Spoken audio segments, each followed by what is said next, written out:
साथियों नमस्कार। ज्योतिष ज्ञान के इस YouTube चैनल के कार्यक्रम नई वैद्या ज्योतिष परामर्श केंद्र में आपका स्वागत है। मैं OP शर्मा, ज्योतिषाचार्य। आज हम ज्योतिष ज्ञान के इस कार्यक्रम में, इस श्रृंखला में आज हम एक और नए विषय के साथ आपसे मुलाकात करते हैं। आज का विषय है शादी के समय का निर्धारण, विवाह का समय। मित्रों, जब भी किसी जातक का या जातिका के शादी की उम्र होने लगती है तो वह अक्सर शादी के समय की बात करते हैं, शादी कब होगी। तो हम जन्म कुंडली के माध्यम से शादी के समय का निर्धारण कैसे करें, इसके बारे में हमारे द्वारा जो बिंदु निकाले गए हैं उस पर चर्चा करते हैं। सबसे पहला बिंदु है सप्तमेश की दशा अंतरदशा में विवाह योग बनता है।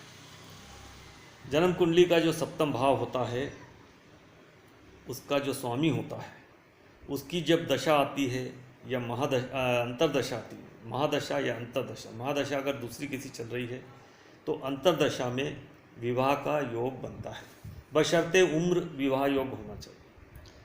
अब यदि ये सप्तमेश या अंतरदशा इसकी बहुत छोटी उम्र में आती है या बहुत ज़्यादा उम्र में आती है तो वह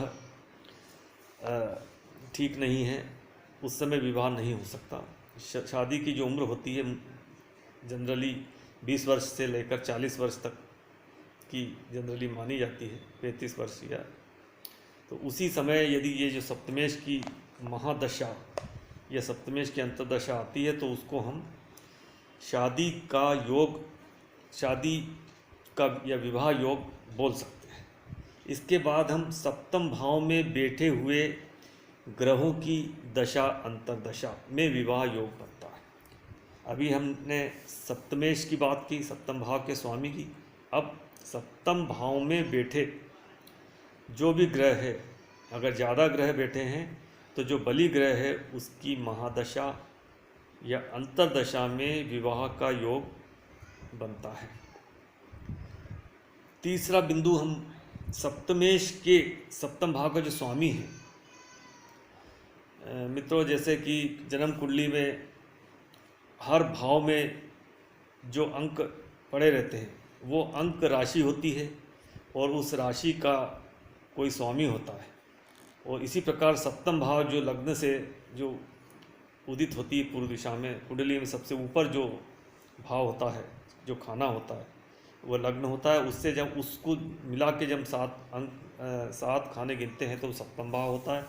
उसमें जो अंक पड़ा रहता है वह राशि होती है और उसका स्वामी के साथ बैठे ग्रहों की दशा या अंतरदशा में भी विवाह योग बनता है। अब चौथा बिंदु है गोचर की बात करते हैं। गोचर गुरु की दृष्टि से विवाह योग। अब चंद्रमा व गुरु जो है, गोचर का जो गुरु है, जब जन्म कुंडली में जहाँ गुरु बैठा है जन्म लग्न में, वहाँ जब गुरु आ जाता है या उससे त्रिकोण में आ जाता है तब भी शादी का समय निर्धारित होता है, विवाह का योग बनता है। उसी प्रकार चंद्रमा जो जन्मकालीन चंद्रमा होता है उस पर गोचर का गुरु आ जाता है या उसके त्रिकोण में आ जाता है। त्रिकोण किसको बोलते हैं? उससे 5 या 9 जब हम गिनते हैं, जन्मकालीन जो गुरु है उससे 5 गिनेंगे तो पहला त्रिकोण, और उससे 9 गिनेंगे तो दूसरा त्रिकोण। उसी प्रकार जन्मकालीन चंद्रमा से मिला के जब 5 गिनते हैं तो पहला त्रिकोण, उससे दूसरा 9 गिनेंगे तो दूसरा त्रिकोण। उस पर जब गुरु पर या चंद्रमा पर, जन्मकालीन गुरु पर या जन्मकालीन चंद्रमा पर या उसके त्रिकोण पर, दोनों के जब गुरु का गोचर होता है तब भी विवाह योग बनता है। कि किस राशि पर बैठा है उस राशि पर गुरु के गोचर पर विवाह योग, प्लस उस राशि से त्रिकोण पर गुरु के गोचर होने पर भी विवाह योग बनता है। जैसा कि अभी बतलाया गया कि जन्मकालीन जो गुरु है या चंद्रमा है उस पर जब गुरु का गोचर होता है या उससे पांचवें भाव के पूर्व, जब वहाँ से पांचवी दृष्टि से देखता हो या नवीं दृष्टि से देखता हो या सप्तम दृष्टि से देखता हो। इसी प्रकार चंद्रमा से भी पांचवी दृष्टि से गुरु देखता हो या सातवीं दृष्टि से देखता हो या नवीं दृष्टि से गुरु देखता हो तो विवाह योग्य समय हो जाता है।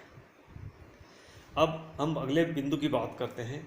चंद्र शुक्र में जो भी बलि हो, चंद्रमा हो या शुक्र हो, जो भी बलि हो, उसकी महादशा अंतरदशा काल में भी बलि ग्रह से त्रिकोण में गुरु आने पर विवाह योग बनता है।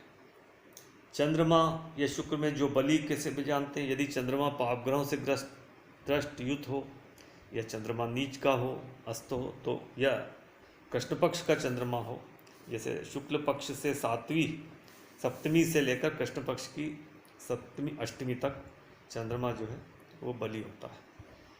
और तो उस प्रकार से हम बलि शुक्र या बलि चंद्रमा जो भी बलि हो उसकी महादशा अंतरदशा काल में बलि ग्रह से त्रिकोण में हो या उसके ऊपर गोचर करता हो, गुरु आने पर विवाह योग बनता है।